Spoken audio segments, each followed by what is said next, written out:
Hey, welcome to What's Up Wednesday on the Music Industry City Network.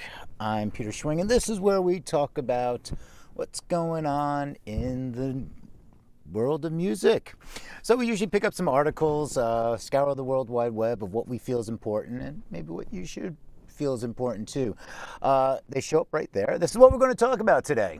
And so what we do is pretty much I'll just pull up the articles. I don't really do so much of the research on it. Like, I don't sit here and prep this whole thing. This is all for you joining us in the chat. I kind of pull things up and I take a quick look at it, but then it's like, let's discover it together. So it's a different way of doing things. I'm going to lean over and turn down my headphones over there, which are really loud, and I'm just bleeding through. So a couple things it's been going on, and if you've been following our Tuesday talkies, you'll see that there's that. Where is that? Twitch number 3. I'm getting good practice here. So number 3 right there. Twitch has been having a little controversy, as we can say. So what we're doing here is we're going to join us in the chat. If you want, you go over to here, twitch.tv/Peter Schwing. That is actually the best place to chat. You can be on YouTube and chat too. I'm going to see that over here. I have this other computer over here where you can see the chats. If you're on Facebook, I might be able to see it. I have it up on that computer over there. I'm not going to see all the comments. I'd love for you to come over to join us over at Twitch or on YouTube, Music Industry City. So it's youtube.com/Music Industry City, and you'll see us there. And my Music Industry City mug. Anyway, all right, so let's jump right into this, because this is some big fun news. And so Scooter Braun, after all that entanglement and all those issues with not giving Taylor her catalog back, she is saying a whole bunch of stuff because he sold it. So this was back in Variety. I also put all the links in the show notes afterwards. So if you're watching this post live, it will be in the show notes. So Scooter Braun sells Taylor Swift's Big Machine Masters for a big payday. This is really interesting. And at this time, this article is a few days old, and so it doesn't. It was still unknown who the company was that it was sold to. It was Shamrock Capital Advisors, which is a Los Angeles-based investment firm with a rich history of investing in media, entertainment, and communication sectors. And as their website states, we use I'm going to try that again. We use our proprietary network of relationships and deep industry vertical knowledge to identify companies with significant value creation potential for investment. Currently, Shamrock has approximately $2.1 billion of assets under management. So it's not like they are strangers to entertainment and media. They do have some. I'm going to pull up this site. Let's do this. Shamrock Capital. Let's pull this up. Shamrock Capital. So let's take a look at what they are offering. Let's look at their portfolio, see if they have any music. So this is their current holdings. Let's pull up current holdings because I don't care about the previous ones. So Adweek, okay, great. Brand Cities. This looks like a lot of previous holdings. So it's not always a reflection if you have more prior than current. They had Waze. That's not Waze. Portal Player. So they have done stuff in the music sector. Okay, so and technology and music and entertainment. So let's go through this article here. Some 17 months after his Ithaca Holdings company, the sources tell Variety veteran manager has sold the master rights to her first 6 albums. So the buyer investment fund, yet unknown, but we just made that known. So it was expected to be around 300 million. Some insiders speculate it could be 450. So, is this this is a great payday for Scooter. Okay, this is absolutely fantastic for him. And he's been probably planning this the whole time. And also then now he doesn't have to deal with Taylor anymore. So, she'll just, she will complain, and she has. So, let's see what we have here. Is believes, okay, basically from 300 catalogs from their reputation, which is believed to worth some 140 million. So, a company encompasses all aspects of Big Machine Label Group's business, including its client roster, distribution deals, publishing, and owned artist masters. All right, so her contract. So this is a key thing here. So her contract with the label expired in the fall of 2018 after she signed a deal, future recordings with Universal. Here's the key point. She is free to re-record her songs. Which that is something that is great. If they had that in her contract from the get-go, that is amazing foreshadowing. And she plans on doing it. So what's really interesting about this is now, what is that going to be valuation? I mean, she has such an extensive fan base that she can re-record and say, hey, just go, hey, fans, listen, this is what happened. And, she's great in public about that. And it's like, so here, go listen to only these songs. I re-recorded them for you. She'll probably say for you. And go listen to these songs. Don't play my previous albums. That way, then Universal, and she'll get that money, and it won't go to the catalog. What they're talking about here, so let's go back to in August 2019. She declared that was her intent. What does that mean for the assets? So this is a key thing. All right. Not good on the highlighting right now. So master recordings earn revenue through multiple avenues, including streaming and consumption, sampling, public broadcast, use in television, film, and commercials. So here's something, and I don't know if everybody knows this, but songs played on the radio, songs played on terrestrial radio, when you're in the car, when you're, somebody just has the radio blasting, those masters don't make money. Only in the U.S., only the copyright gets paid. So that's the publishing. So they won't see any money from radio, okay? But things like Spotify, iTunes, all of that, so they will get money from that. And that's also part of, with Sound Exchange will be paying. But what the other thing is, they're talking about sync. So they start, where were they talking about sync? So what's the advantage of Swift re-recording her catalog? Snatching income from the buyer by making sure that her new versions, and not the ones previously owned by her former label, are the ones played by fans and used in any number of commercial ventures such as advertisements, TV shows, movies, games, and other uses. Company buying master rights would still need clearance from a song's publisher in order to license it for commercial sync use going forward. So this is what in industry terms is getting clearance from both sides. So both parties, both sides have to agree to license for a sync use. So again, in film, anything with video, in essence, if there's audio put to video, that is synchronization from the old days of physical tape. So what does that mean? Well, it depends on what rights, what she has for rights of saying with her publishing company, because sometimes you might need writer agreements, authorization, things like that. Whereas, some that say the publishing company might be able to say, oh yeah, go right ahead. But if she has a good relationship with her publishing company, then they could say hey, listen, we'll take your re-records because it's the music, they own the publishing. And, she also might be free to then do some almost derivative work on her own. So it's like a re-record of just saying a car company wants her to re-record something instead of, this is why we can't have nice things. This is why we can't have nice cars. Can you say that? She might be able to do that. And then so the publishing still gets it. Masters, that company won't. So this is going to be really interesting to watch.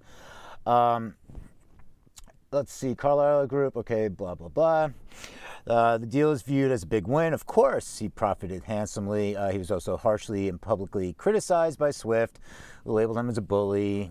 Okay, and talk. Yeah. So, and of course, the Swifters, Swifties, whatever they're called, are all up in arms about this too.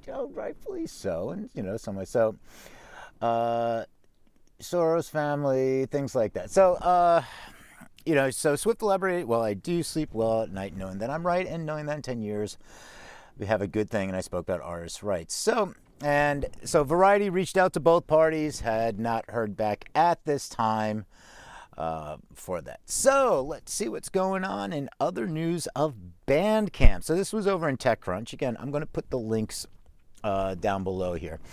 So musicians get the bulk of ticket sales with Bandcamp's new live streaming concert feature. So this is really cool. I mean, Bandcamp's actually, and they actually mention, I think it's in this article, they talk about goodwill, and Bandcamp has been really a solid company.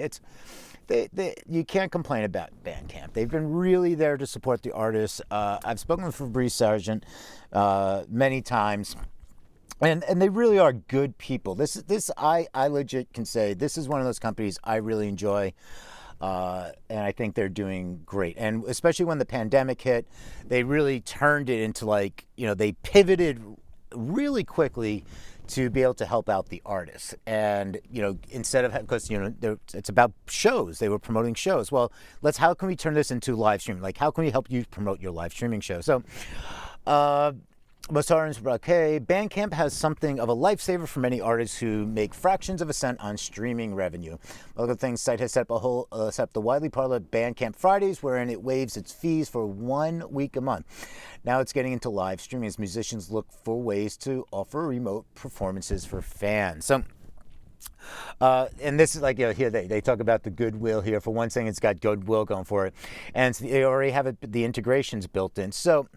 All of their goods are offered up for sale during shows as a kind of a virtual merch table. They can buy swag while still watching the performance. So this is great. This is what really should have been and could have been for many companies, and they were trying it years ago. Some companies were putting this together already, and the fact is, it's some early movers had it set up, but people weren't adopting to this because there was still that I need to go out and experience the live concert and the live event, and which is absolutely understandable. Nothing can replace a live show and that experience. But once it was March 12th, everything started shutting down, and you have an industry of live stream that basically had a virtual converted 100% adoption rate. Everybody was virtual. So Bandcamp has the systems put in place. I mean, and the issue was that these companies that were ahead of their time didn't get that traction because people were still reluctant about doing live streaming or understanding or knowing what goes into it. And now everybody's doing it. So Bandcamp just kind of, they're perfect timing for them. And they did a lot. They pivoted and they really worked hard to make this happen. So it's probably pretty bare bones. There's an optional chat on board if the artist wants to engage in a bit of banter. So it's kind of like Twitch. Honestly, the most appealing thing here is probably the low overhead. I really like this. This is great. Musicians set their own prices. There are none of the usual surprise fees, and Bandcamp only takes 10% off the top. And it's a fee that Bandcamp is waiving altogether through March of 2021. Go Bandcamp. Yes, hurrah, go. This is really what companies should be doing, helping out. And, taking 10% off top, yeah, that's nothing in these day and ages. So, kudos to Bandcamp. I give you a cheers there, toast. And they already have a bunch of clap your hands, say yeah, okay, great. So that's really cool. I like Bandcamp for this. Good job. I got to reach out to Fabrice and say thank you for doing good for the music business. All right, what is next? I'm gonna look up my screen there. Number 3, Twitch. Yes. All right, Twitch. Twitch streamers are defiant. So if you are on Twitch, if you've just been watching anything in the music industry news, you know that Twitch is having their day of reckoning with the music industry, DMCAs. We talked about it on Tuesday Talkies. Go to our YouTube channel, Music Industry City. Right there, Music Industry City on YouTube. Sam Tall and I had a great conversation yesterday about this, a great back and forth. There's a few, we've been covering this for, pretty much since it started, since the pot started bubbling over. All right. So I'm not going to repeat so much of this, like, all the emails and Twitch is putting creator versus creator, and their apologies are not for the correct things. They're apologizing to the users for not giving them the tools or enough time, but they're not apologizing for not getting the proper licensing so their users can do this. The big issue there is, if you look at the terms and conditions and the guidelines on Twitch, under music, it lists everything you're not allowed to live stream or have via VODs, video on demands, VODs. So the thing is, there's nothing you can do as a musician. Pretty much if they were to enforce every single thing that they said you are not allowed to do on Twitch, you would see 95% of the music section gone. DJs, done. You're not allowed to DJ. You are not, according to Twitch, you are not allowed to play other people's music in a mixed format. So, yeah. So they're saying this, they're covered their ass. And then in the music guidelines is my favorite thing is somebody from the marketing team took a copy and pasted their marketing promo for Soundtrack and stuck it into their guidelines. So you're reading the guidelines that's telling you what you can and cannot do on Twitch legally. And then it's like, but we feel that, we know people looking for an alternative, so that's why we developed Soundtrack. Soundtrack is here and it's for you. It's like, seriously, you put a marketing pitch in the middle of your guidelines where you're saying that what music you're not allowed to play, but we made Soundtrack for you. So that is why many Twitch streamers are screaming conspiracy, and they're all up in arms about it. I mean, it's not a conspiracy, but they are up in arms about it, and they have every right to. And Twitch's communications team has not been the best. I mean, the email that was like, oh, and that's on us. It's like, sorry about that. My bad. Okay, let's move on. Let's talk about what the Twitch streamers are doing in reaction to this. So they're having fun with the no recorded music policy. Again, this digital music news, I'll put the show links in the show notes below. They probably are on YouTube. I think they might be on YouTube right now. I haven't actually looked over there, but I can do that. Let me see. Did we put them in the show notes? I'm not sure.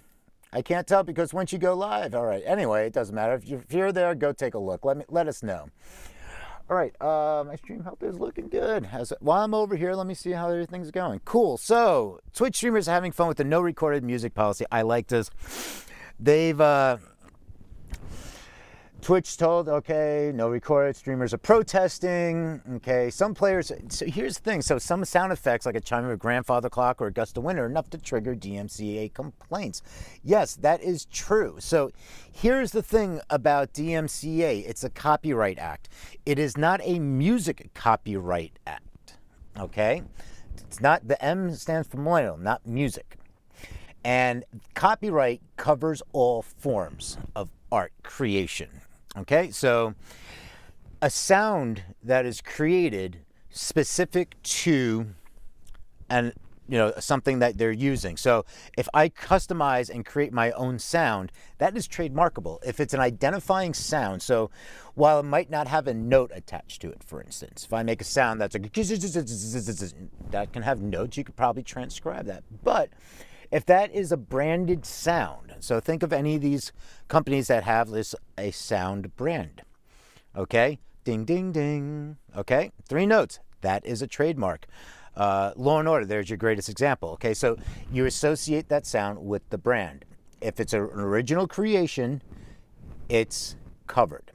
Now, whether the gray area is whatever it is, but that can happen. So I know when I was playing a game and I totally wasn't paying attention and I left it as a VOD, they did mute my music because I was playing, of all things, Hyperscape.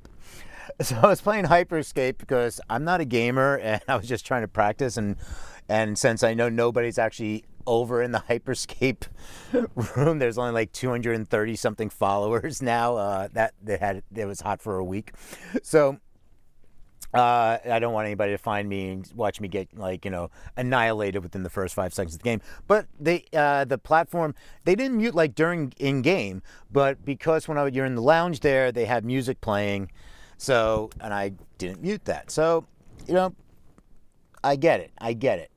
How do they work this out? That's a whole different thing. But how streamers are dealing with this, Twitch streamers have fully embraced the new recorded audio policy by providing their own sounds. So here it says, streamers are turning off all in-game audio and providing content with their own mouths. Others are streaming in dead silence, highlighting just how integral sound can be to the experience. Well, yeah, it's very important. You watch a film without sound. It's a completely different piece of work. It's funny to watch these streamers, but it highlights how poorly Twitch is dealing with the issue. Some streamers are even playing songs on Rocksmith in total silence, so all you get to hear is their guitar strumming. Love it.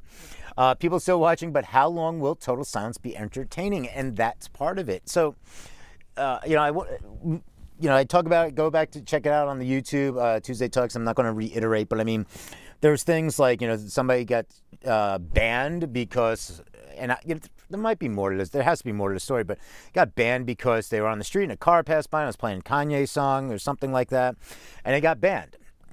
Well, here's the thing. If Twitch had all the rights in place, well, that wouldn't be a problem, but even if they had most of the rights in place, ephemeral use is something that can be used as a case there.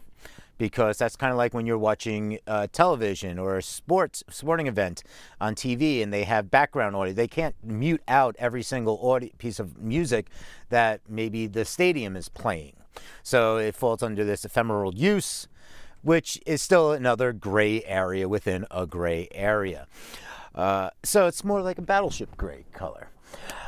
Twitch has addressed the controversy. So you're frustrated. Oh, this is what I loved. Okay. Your frustration and confusion with recent music-related copyright issues are completely justified. Things can and should be better for creators than they have been recently. We should have developed more sophisticated and user-friendly tools long ago.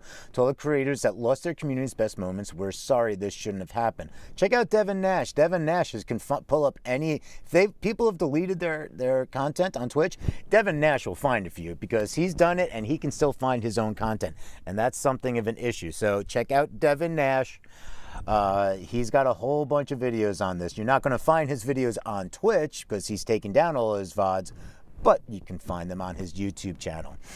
And again, I agree with this here on Digital Music News. That's a pretty complete non-apology for an issue Twitch could fix. It's kind of like if Universal just shrugged its shoulders after the Universal Masters fire and said, sorry, we lost your masters. Oops. Twitch has yet to provide any solutions to the issues. Nice reference there. Who wrote this article? Ashley. Nice reference there. Good job.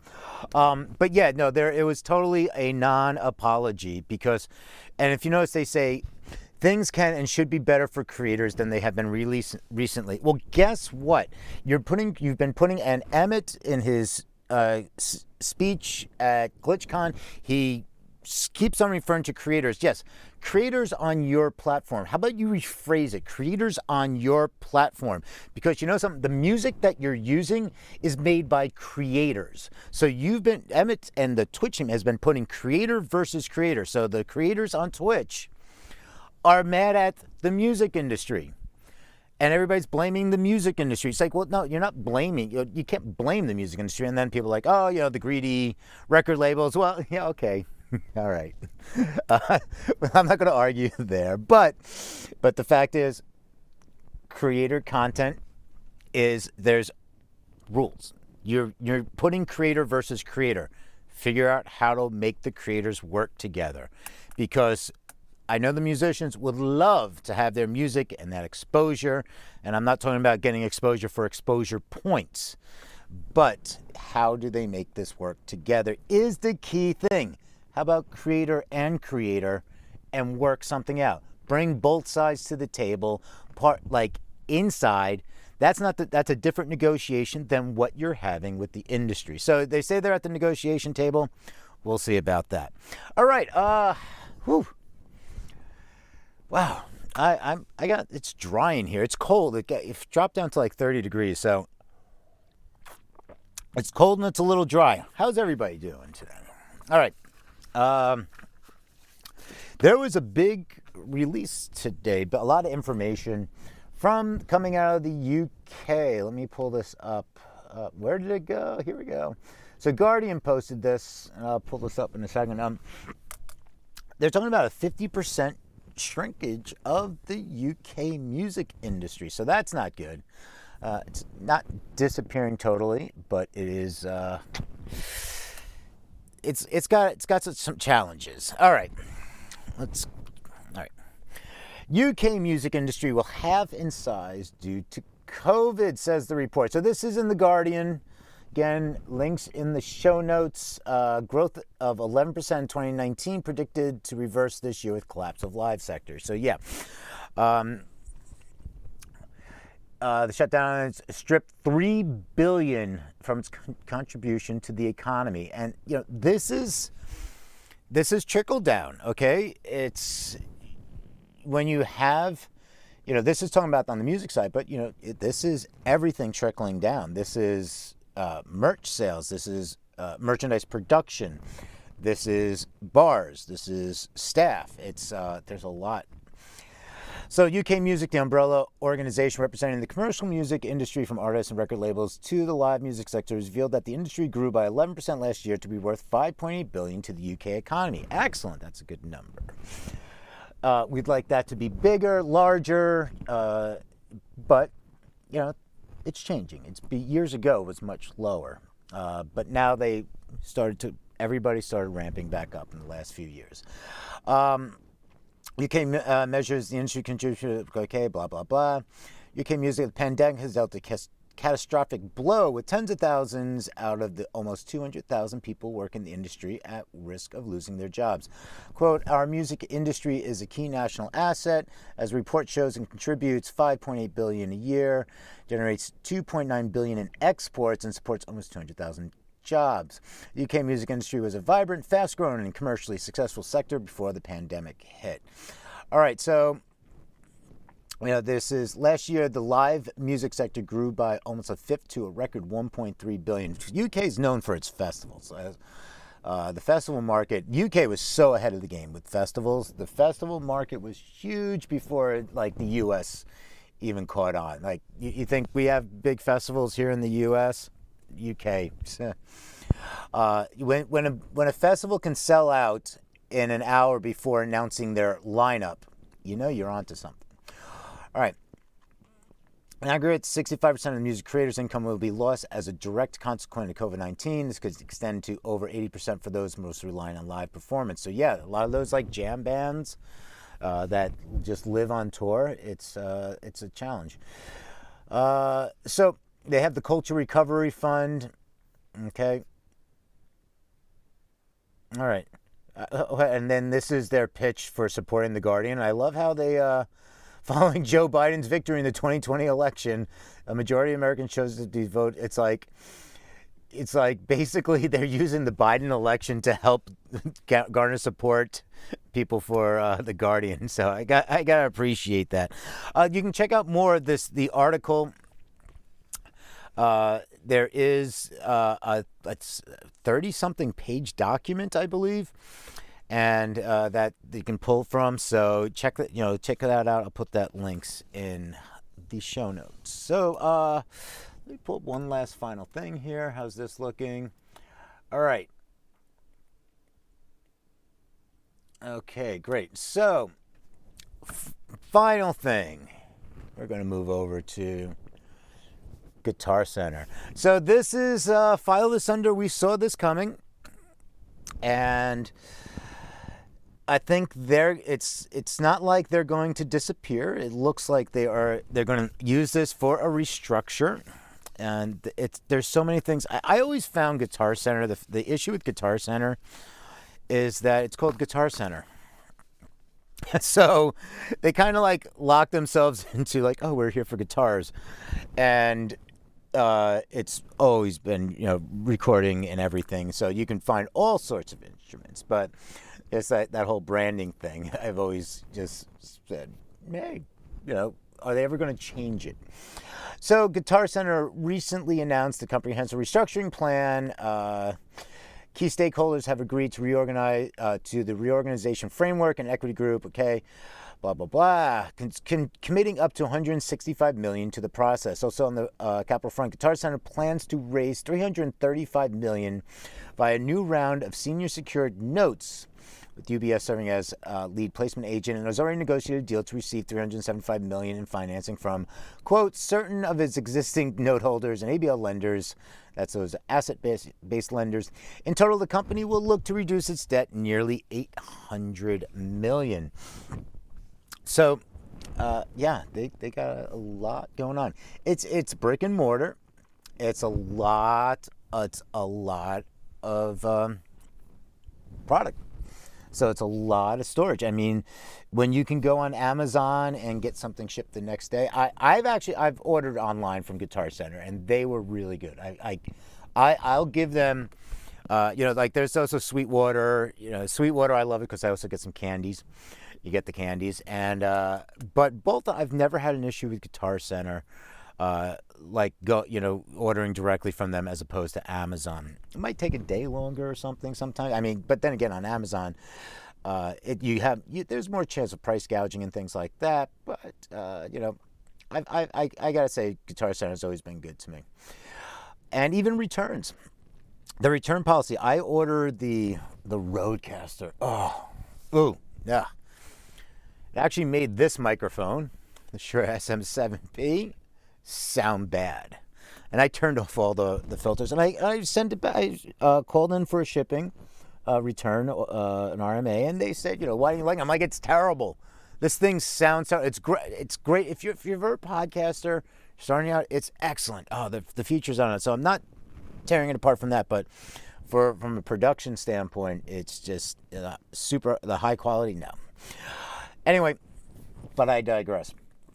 So it appears the lion's share of the company's efficiency-minded changes will center on improving the viability or closing of the poorest performing of its 269 U.S. locations. That's a lot. That's actually a lot for a company. I mean, that's a lot of overhead. That is a lot of square footage. Okay. Guitar Center is pleased with its overall store footprint and release relays, but why did you have to write the release relays?